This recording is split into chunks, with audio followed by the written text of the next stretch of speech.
Hello guys, kakain na tayo. We have here yung bumili na lang kami ng luto. Kasi meron pa kami ditong yung kahapon, di pa naubos sinigang tayo. Hindi pa nga nauubos to. So kailangan ubusin natin yan. Sinigang. So yung mga bata, yung mga aking mga apo, binilhan ko na lang sila ng ito, yung kanila. Kasi yan. Then, meron pa kami yung birthday ko pa ito mga. Yan, di pa naubos. Ayan pa, oh. Oh, anong petsa na ngayon, di ba? Hindi pa naubos. Huwag tayo magsayang ng mga pagkain. Kainin natin yung mga leftover, di ba? Kung meron tayong mga leftover, dagdagan na lang natin. Ito, kahapon pa ito. Ayan, oh. Ang dami pa. Alam niyo ba, ang kinakain lang kasi yung taba.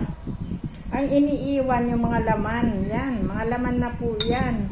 Eh ako kung kumain isang piraso lang, dito ako mahilig, ganyan. Yung sila lang kumain ng taba. Ito, sigurado ito. Di na naman maubos. Bukas itatago, ay mamaya itatago naman. Yan na naman ang ulam natin bukas, di ba? Oh. Kaya, tama na yan. Konti-konti lang. So, pagaya na ito. Yung binili ko na french fries, kailan na naman mauubos yun. French fries, lalambot na naman ito.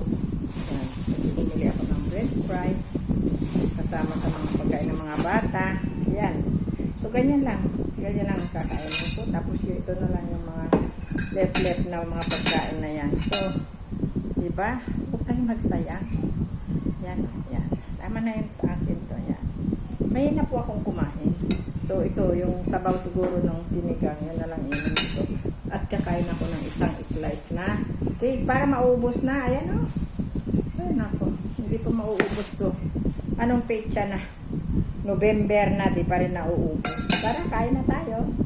Samahan niyo ako. Kagaya niya, nauna na naman yung drinks. Ayan. Pero yung prutas namin, di ba? Nakita niyo, ang dami-dami. Yan na lang ang naiwan mga guys, yan na lang, di ba? So, yan po ang katotohanan. Parang pusog pa nga rin ako. Kasi niya uuna yung diba? Kain na tayo. Ha? Kain na kayo. Ito. Papak na lang ako. No rice tayo ngayon. Tapos kainin ko yung mga vegetable vegetable na naiwan sa sinigang. Yun lang ang kakainin ko for today.